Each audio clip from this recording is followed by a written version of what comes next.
এবার জোড়া অভিযোগ তৃণমূল বিধায়কের বিরুদ্ধে।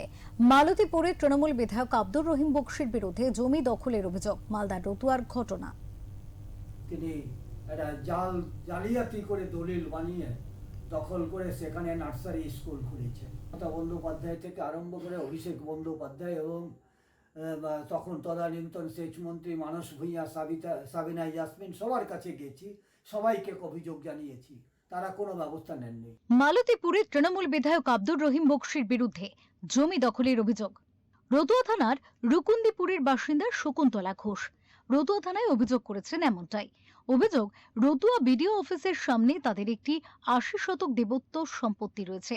তার মধ্যে ৬০ শতক জমি দখল করেছেন আব্দুর রহিম বকশি সহ ৮ জন ব্যক্তি।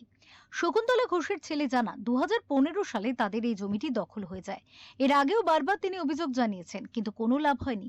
সেই সময় তৃণমূলের সরকার ছিল এবং রহিম বকশি তৃণমূলের বিধায়ক তথা জেলা তৃণমূলের সভাপতি ছিলেন, আর সেই কারণে পুলিশ কোনো ব্যবস্থা নেয়নি। তাদেরকে মাঝে মধ্যে হুমকি দেওয়া হতো, এমন অভিযোগও করেন তিনি। 15 সাল থেকে তারা যেহেতু তৎকালীন তৃণমূল পার্টির ক্যাডার ছিল, তারাই এই জমিগুলো দখল করেছে। জানতাম, প্রচুর অভিযোগ করেছি। আমার কাছে মোটামুটি অভিযোগ, রতুয়া থানার অভিযোগ আমার কাছে 10টা হবে, কোনো কাজ হয়নি। বিশ্বাস করছি যে আমাদের সম্পত্তি উদ্ধার হবে, এটা আমাদের ভরসা আছে। সরকারের উপরে ভরসা আছে, আইনের উপরে ভরসা আছে।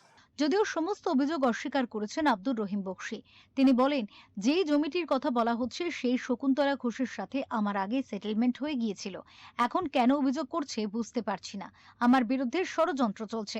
অভিযোগটা করেছেন সেটা সম্পূর্ণ ভিত্তিহীন। উনি না জেনে আমার বিরুদ্ধে, আমার পরিবারের বিরুদ্ধে একটা কমপ্লেন করেছেন। সরকারি জমি আমি এনজিও করেছি, ঘোর করেছি, ইত্যাদি ইত্যাদি। ওনার জানা উচিত যে এই সম্পত্তি আমার কাছে নেই। সে সম্পত্তি আমি নিজে গভর্নমেন্ট থেকে নিয়েছিলাম 2010-11 সালের দিকে, তার টাকাও দিয়েছিলাম। পরে এখন জমির যে মালিক, সে মালিক বলে যে সম্পত্তি আমার আছে, আমার কাছে রেকর্ড আছে। সেই মোতাবেক আমি সেই জমিটা 2011 সালেই গভর্নমেন্টকে আমি একটা চিঠি করি যে আপনি আমাকে লিস্ট দিয়েছেন, জমিটা আপনার কিনা আপনি আমাকে বলেন। গভর্নমেন্ট আমাকে কোনো উত্তর দেয়নি। সে কারণে তারপরে জমির মালিককে জমিটা আমি ছেড়ে দিয়েছি। আমি 2011 সালের পরে সে জমিতে আমি কোনোদিনই যাইনি। বর্তমান যে জমির মালিক নিজেকে দাবি করছে, সে জমিতে ঘোর করেছে, তালা মেরে গেছে, ব্যবহার করছে, আমি সেখানে নাইনি। অথচ আমার বিরুদ্ধে মামলা হচ্ছে, আমি বুঝতেই পারছি না। এবার পার পাওয়া যাবে না কটাক্ষ বিজেপি নেতৃত্বের। তীব্র কটাক্ষ করেছে বিজেপি উত্তর মালদার সাংগঠনিক জেলা সাধারণ সম্পাদক অভিষেক সিংহানিয়া। তো রহিম বকশি বাবু ভেবেছিলেন কি তৃণমূল সারা জীবনে থাকবে? উনি ওনার রংবাজি মস্তানি ওই যে জেলা সভাপতির টাইমে করে গেছেন, সেগুলো চলবে? তো এগুলো চলবে না।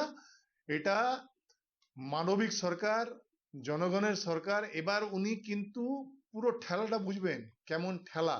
ঠেলার নাম বাবাজি, এবং ঠেলায় পড়লে বিড়াল গাছে ওঠে, এবার প্রমাণিত হবে। তো রহিম বকশি বাবু এবার বুঝতে পারবেন কত ধানে কত চাল। পুলিশ ইমিডিয়েট অ্যাকশন নেবে। দেবত্ব যা স্থান আছে এবং সরকারি যে জায়গা, একদম নির্দেশ আছে সরকারের কি এই জায়গাগুলো খালি করাতে হবে ইমিডিয়েট। এখন দেখার এই জমি দখলের অভিযোগের ভিত্তিতে বিজেপির সরকার এবং পুলিশ প্রশাসন কি পদক্ষেপ গ্রহণ করে। মালদা থেকে প্রশান্ত দাসের রিপোর্ট, ওঙ্কার বাংলা।